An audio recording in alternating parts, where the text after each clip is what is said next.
À 7h12, David Clarinval en invité politique de Martin et je relayerai les questions que vous vous posez sur les réseaux sociaux. Bonjour David Clarinval. Bonjour. Alors vous êtes ministre des classes moyennes, des indépendants, des PME, de l'agriculture et des réformes institutionnelles. On va peut-être commencer avec cette casquette-là, les réformes institutionnelles, puisque vous venez aujourd'hui au Parlement, en commission parlementaire, avec votre collègue néerlandophone Annelies Verlinden, présenter ce qui sera le chemin en fait pour avancer vers la réforme de l'État. Concrètement, comment ça va se passer alors? Qu'est-ce que vous allez dire? Qu'est-ce qu'il y a dans votre note? Mais concrètement, en fait, le gouvernement a voulu être innovant sur cette thématique. Habituellement, quand on a les discussions sur la réforme de l'État, ou en tout cas sur la réforme de la Constitution, elles se font souvent en fin de législature, un peu dans la précipitation. Quand les partis sont en train de préparer les affiches électorales, ce n'est pas le moment idéal pour pouvoir préparer sereinement des réformes de l'État et une révision de la Constitution. Donc cette fois-ci, on est innovant, on anticipe, on va ouvrir la loi sur la Constitution dès le début, donc dans quelques semaines. C'est vrai que ce n'est pas la procédure habituelle. Okay. Voilà. De telle sorte à ce qu'on ait toute la législature pour pouvoir en discuter de manière sereine.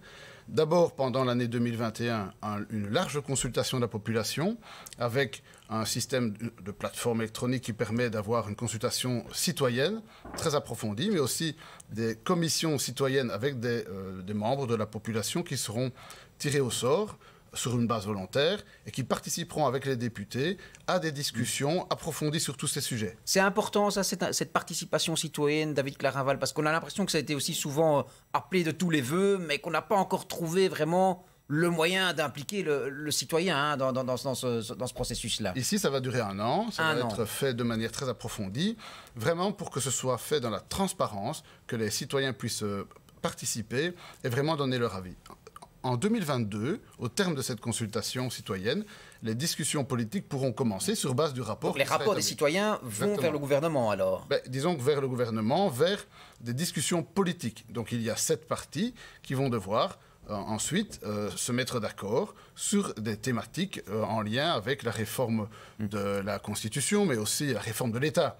Le but, c'est d'avoir un État qui soit plus homogène, qui soit plus efficace, avec des compétences homogènes, peut-être des régionalisations, peut-être, pourquoi pas, des refédéralisations. Peut-être, oui. Ça doit être sans tabou, c'est ça que dit le texte. Justement, question David Clarinval, les citoyens ils vont travailler là pendant un an sur base volontaire. Est-ce que le politique derrière est tenu de respecter ce qu'ils vont dire? Parce que, cas d'exemple concret, on sait très bien que certains partis au sein de la coalition, le CDNV pour ne pas le nommer, veulent régionaliser les soins de santé. Si le citoyen a dit, attendez, nous ce qu'on veut c'est plus d'efficacité, c'est peut-être refédéraliser, c'est une politique de santé fédérale, un seul et unique ministre de la Santé. Est-ce que vous tiendrez compte de leur avis, malgré que certains partis pensent différemment dans votre coalition? Non seulement l'avis de la population va être entendu, et donc moralement il est évident qu'il faudra tenir compte de leur avis, ça me semble évident, mais il est clair, ne soyons pas naïfs, les 7 partis qui composent la majorité ne sont pas unanimes sur ces thématiques, et donc il y aura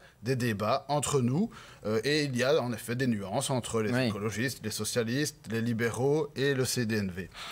Ensuite, si on arrive à se mettre d'accord entre nous, ce n'est pas encore terminé, puisqu'il faut, sur certaines majorités, avoir les 2 tiers. Donc il faudra aller chercher du côté de l'opposition politique, alors? Peut-être, si le besoin s'en fait sentir d'un point de vue constitutionnel, il faudra alors peut-être élargir et discuter alors avec certains partis de l'opposition. Se mettre d'accord, et le cas échéant, après les élections de 2024, parce que n'oublions pas, on prépare le travail, mais le vote définitif n'aura lieu qu'après les élections de 2024. Prochaine, quoi. Ça, c'est la procédure de révision de Constitution. On se met d'accord sur une liste d'articles. Donc, en 2024, avant les élections, on aura donc clôturé la liste des articles. On aura aussi peut-être des textes qui seront prêts. On va aux élections, nouveau Parlement. Et à ce moment-là, on voit s'il y a toujours une majorité pour voter. C'est assez technique, mais c'est terriblement important. C'est pour ça qu'on voulait en parler aussi ce matin. Peut-être encore un mot sur les thèmes que vous allez aborder là, dans ces discussions sur la réforme de l'État. Vous dites davantage d'efficacité. J'imagine quand même les soins de santé. Quoi d'autre? Mais disons que dans l'accord du gouvernement, il n'y a qu'un seul thème qui est explicitement cité, c'est en effet le travail sur les soins de santé, c'est d'actualité, mais on pourra évoquer toute une série d'autres choses. Il y a clairement des débats sur la loi climat, par exemple, mais aussi, dans le cadre du renouveau démocratique, on va aborder des thématiques qui sont, par exemple, est-ce qu'on pourrait faire une loi sur les fake news, par exemple? C'est une question. Que va-t-on faire pour améliorer les échanges linguistiques dans ce pays. Okay. Donc il y a des thématiques plus larges qui seront également évoquées, mais là, dans ce cadre-là, pour le renouveau démocratique, ce sera avec le Parlement. Et il y a des positions que vous prenez, vous déjà, comme ministre des Réformes institutionnelles, en disant, voilà, il faudrait un seul ministre de la Santé, il faudrait un seul ministre du Climat pour être plus efficace. Alors je me garderai bien de prendre des positions aujourd'hui. Vous savez que nous sommes à 2 ministres pour gérer ce dossier, donc avec Mme Verlinden, et qu'en plus, nous sommes 7 partis. Donc moi, je serai loyal avec l'accord du gouvernement, et je veillerai à ce qu'on ait un consensus au sein des 7 partis. Allez, coup d'envoi aujourd'hui en commission parlementaire sur l'implication citoyenne et ces dossiers-là, réforme de l'État, il y a des choses, Katharina? Plusieurs interrogations, notamment sur la limite en fait de ce schéma-là, et à quel point vous écouterez effectivement le citoyen et sur quel dossier, et surtout quelqu'un qui demande quelle est vraiment votre ambition par rapport à cette consultation citoyenne, parce que vous n'avez pas l'air de trop y croire. Ça, c'est Jean-Marc qui le dit. Non, l'ambition, elle est réelle. On veut vraiment donner la parole aux gens.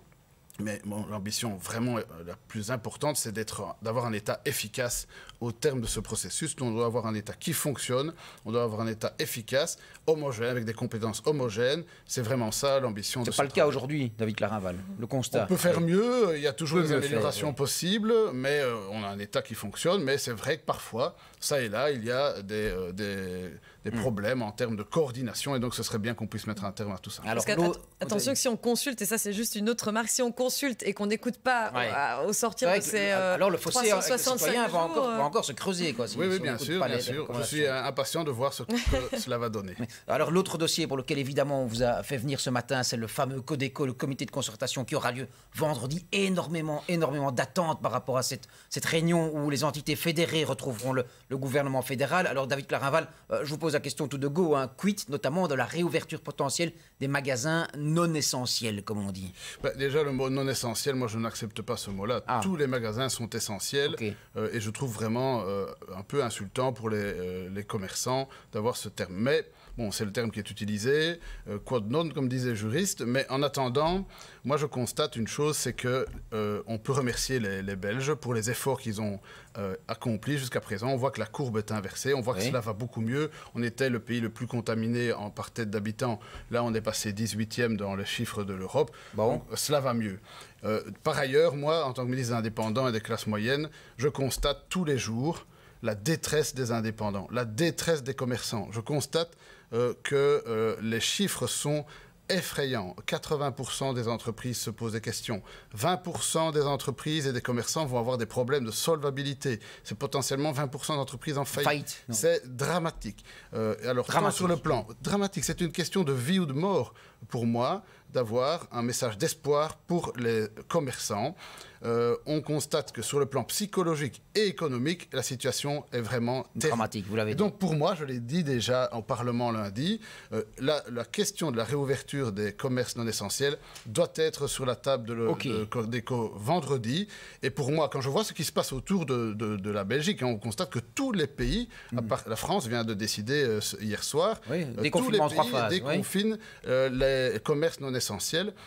Personnellement, je ne vois pas comment on pourrait rester sur une ligne de fermeture. Et alors, quel protocole alors pour cette réouverture? Certains parlent de prise de rendez-vous. Est-ce qu'on ne craint pas non plus une affluence et des longues files devant ces commerces non essentiels? Notamment, il y a la Saint-Nicolas, Noël, les magasins de jouets vont être pris d'assaut. Comment faire pour que ça se passe correctement alors c'est évidemment ça la difficulté, c'est qu'il faut tout d'abord constatons que ce n'est pas dans les commerces non essentiels que les contaminations se font. Quand on a maintenant les analyses un peu cluster par cluster, on constate que c'était loin d'être les endroits où on était fortement contaminé. Par contre, il faut éviter les files, les rassemblements, et donc les rues commerçantes bondées. C'est clair qu'on ne peut pas autoriser cela. La situation sanitaire n'est pas encore revenue normale, et donc on ne peut pas créer des foules dans les rues commerçantes. Et donc il y aura des mécanismes qui sont en discussion pour le moment. D'abord, est-ce qu'on aura un accord ensuite? De quelle manière? On en discute pour le moment depuis déjà plusieurs jours. Je crois qu'il faudra certainement garder les mesures sanitaires qui avaient été prises après le premier confinement, et sans doute des mesures par rapport aux rues commerçantes pour éviter des amoncellements de personnes, comme on a encore constaté malheureusement quand on a annoncé le confinement. Donc quoi, des horaires déjà, certainement élargir les horaires, permettre de travailler plus longtemps, dimanche, sans doute aussi un espèce de tri à l'entrée des rues commerçantes physiques.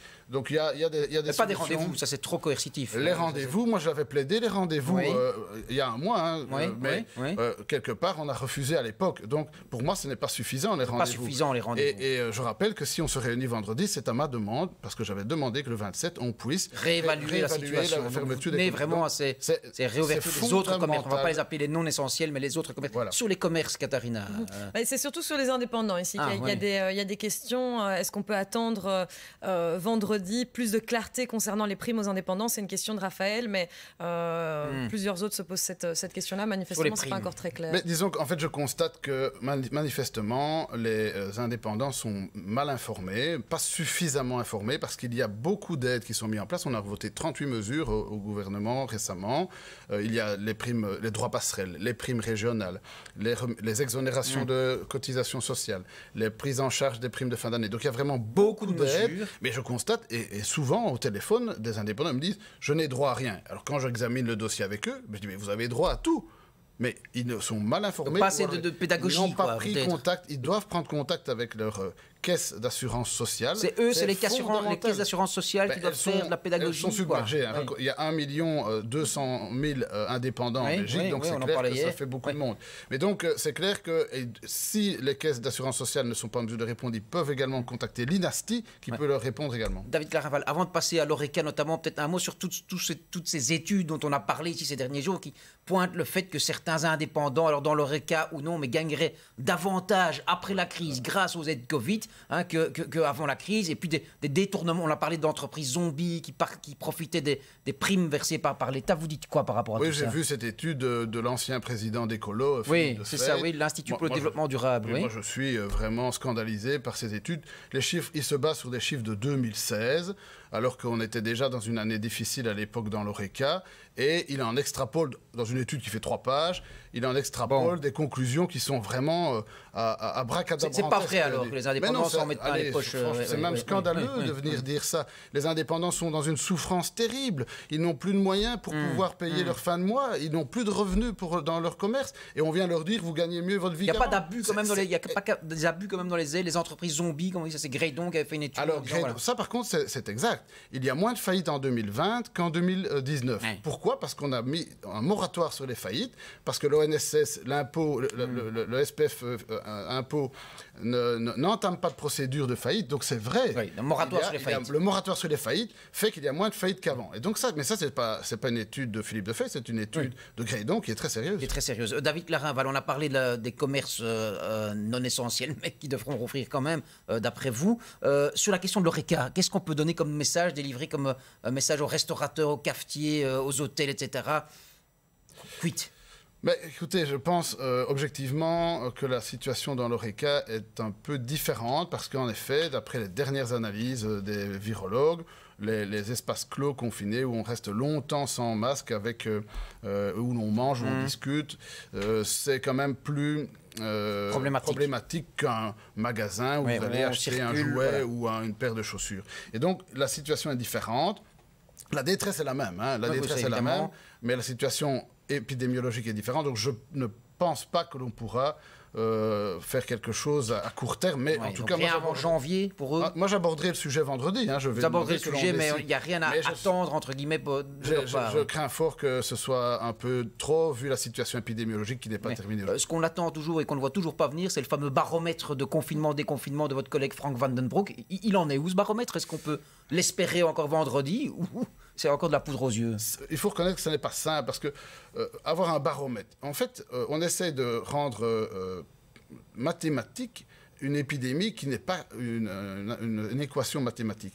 Et donc, dire qu'automatiquement, qu'on passe tel seuil, qu'on engendre telle mesure, c'est sans doute un peu idéaliste. Ça a été promis. Moi, je sais qu'il travaille fermement avec beaucoup d'acharnement sur un mécanisme pour pouvoir évaluer quand ça monte et quand ça descend, pouvoir anticiper un peu plus vite les problèmes. J'ai entendu dire et j'ai vu des documents comme quoi il y avait des choses qui sont sur la table. Je pense que vendredi, raisonnablement, pourra présenter certaines choses vendredi. Et ça fonctionnera en combien? Il y a quoi? Il y a 4 phases ou ça c'est trop tôt pour le dire. Encore trop tôt pour pour vous annoncer. Encore quelque chose là-dessus, Katharina? C'est à propos des primes, toujours. Simplement savoir si on a un chiffre, combien d'indépendants ont déjà perçu leurs primes, tout secteur confondu. Une idée. Déjà, le mot prime, ça ne veut pas dire grand-chose, puisque moi, je suis responsable du droit passerelle. Oui, et donc, côté, les primes, c'est Bon, alors pour le droit passerelle uniquement. Les droits passerelles, on est quand même, de mémoire, on est à plus de 100 000 indépendants qui ont réclamé le droit passerelle. Sur combien? Mais ça dépend du moment, puisque au mois de mars, on était à plus de 100 000. Au mois de septembre, on était descendu à 30 000, je crois. Et puis maintenant, on remonte, évidemment. Donc c'est inversement proportionnel à l'ouverture du marché. Oui. David Clarinval, un dernier mot peut-être sur... on a vu que vous aviez réagi assez sèchement à cette idée du gouvernement bruxellois, Alain Marron, l'écologiste, d'aller en Brabant wallon, en Brabant flamand, acheter des terres agricoles. Ça, vous n'avez pas aimé, hein? Mais enfin, c'est une vision un peu médiévale de l'agriculture et de la gestion d'une ville. Les agriculteurs aujourd'hui sont confrontés à des difficultés pour accéder à la terre. Le prix monte. On s'est tous mis d'accord au sein de la PAC. C'est vrai qu'il n'y a pas de ministre de l'Agriculture à Bruxelles, ça c'est vrai. Mais donc il n'est pas représenté quand on négocie sur la PAC. Mais tant avec les néerlandophones qu'avec les francophones, on s'est mis d'accord pour favoriser l'accès à la terre pour les jeunes agriculteurs. Et aujourd'hui, on voit une ville, une région qui veut s'accaparer des terres. Pour en faire quoi, on ne le sait pas. Et donc priver les agriculteurs... Pour nourrir les Bruxellois, disent-ils. Hein, mais oui, mais vous croyez à qui? Enfin, les agriculteurs wallons, ils vendent leurs produits à qui? Ils ne les vendent pas aux Bruxellois. C'est un non-sens, c'est ce que vous dites? C'est complètement anachronique et ça va totalement à l'encontre des stratégies qu'on a mis ensemble avec les Flamands, avec les Wallons et avec les Européens pour permettre un accès à la terre aux plus jeunes agriculteurs. Merci beaucoup David Clarinval d'être venu, entre autres, préfacer le comité de concertation de ce vendredi matin. Et si on veut déjà un peu s'avancer, on a quand même le sentiment qu'on va vers une fermeture toujours de l'ORECA et une réouverture des commerces non essentiels. En tout cas, c'est ce pour quoi vous avancez, en effet. Mais c'est sur ce quoi vous allez vous battre. Voilà. Voilà. Merci David Clarinval. Il est 7h29.